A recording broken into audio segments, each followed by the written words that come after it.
Welcome back to the Ancestral Findings Podcast. Christmas Eve has a certain feeling to it.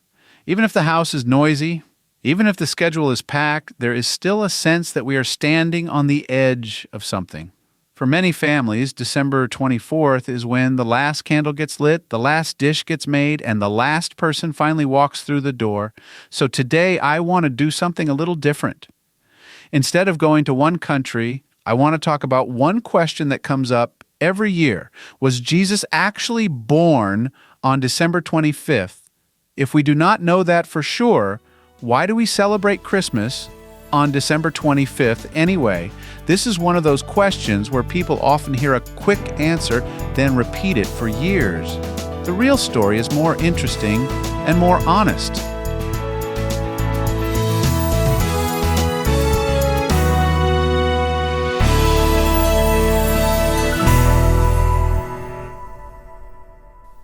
The first thing to say is simple.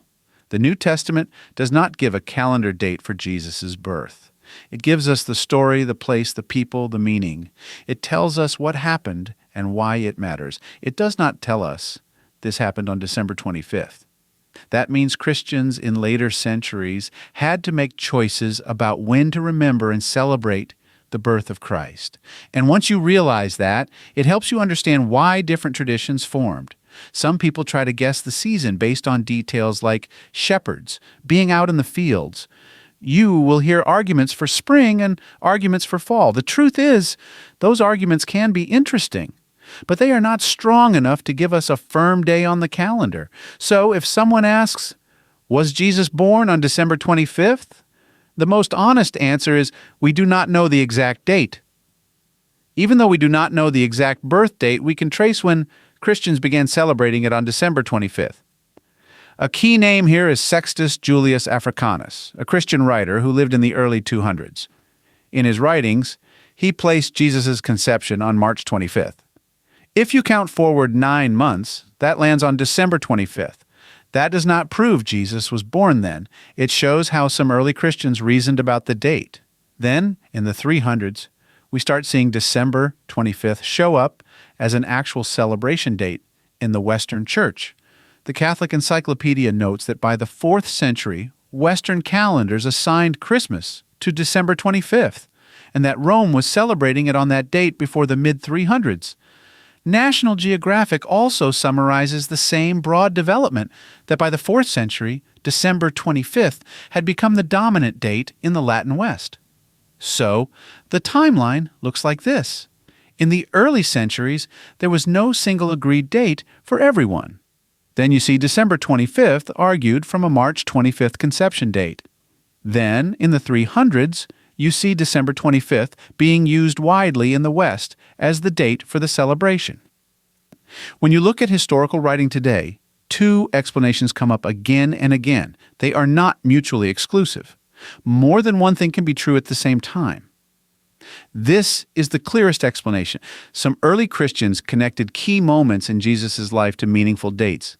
One tradition placed the conception of Jesus on March 25th. In some versions of the idea, March 25th also had symbolic meaning tied to creation itself. Then, 9 months later, you get December 25th.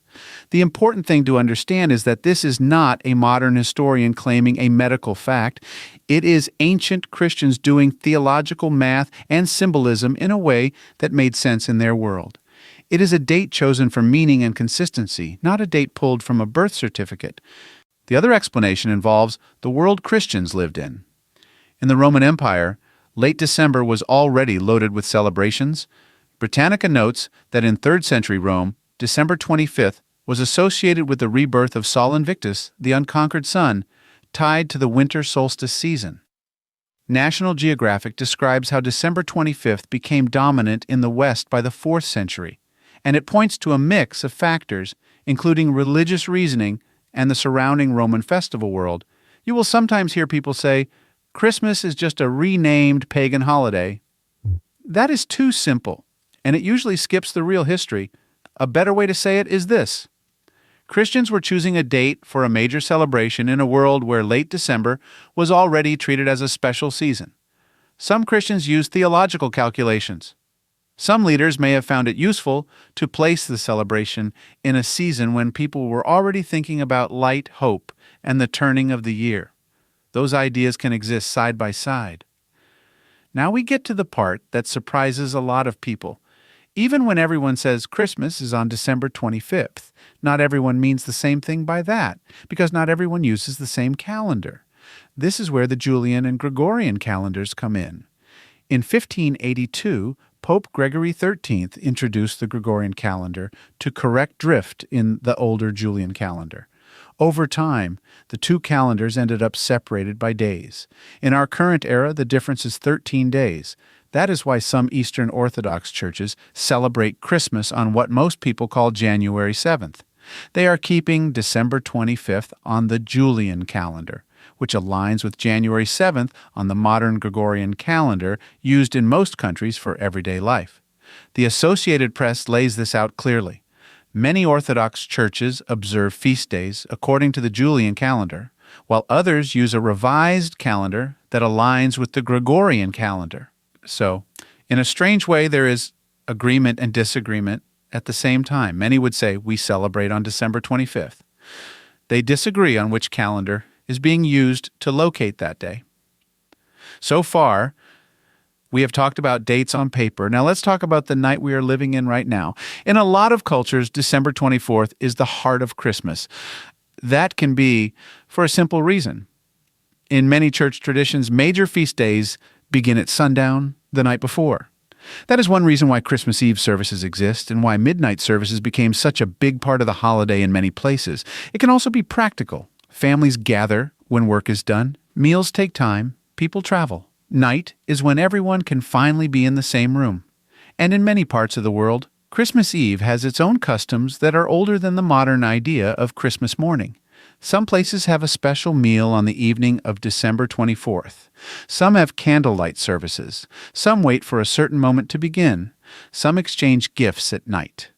So when you notice that Christmas is celebrated early in some places, it is not early for them. It is right on time.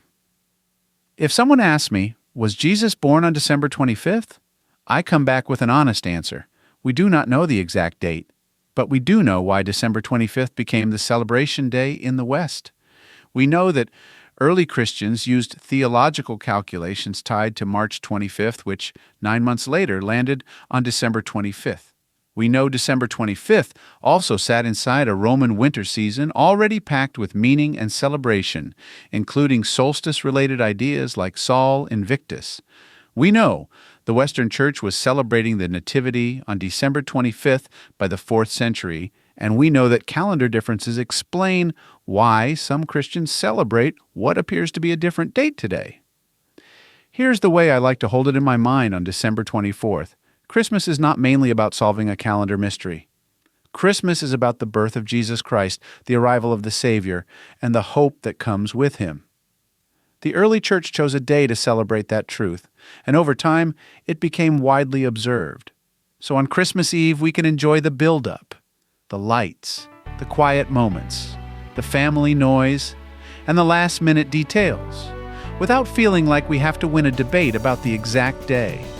Tomorrow on Christmas Day, I'm going to read the Christmas story. Today was about the history behind the date and the season. Tomorrow is about the message itself. And that is a good way to do it. Christmas Eve helps us get ready. Christmas Day brings us to the story.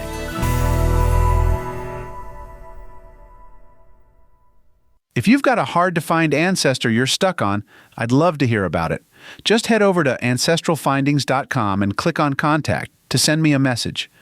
While you're there, take advantage of our free weekly genealogy lookups. Explore thousands of articles and enjoy hundreds of podcast episodes.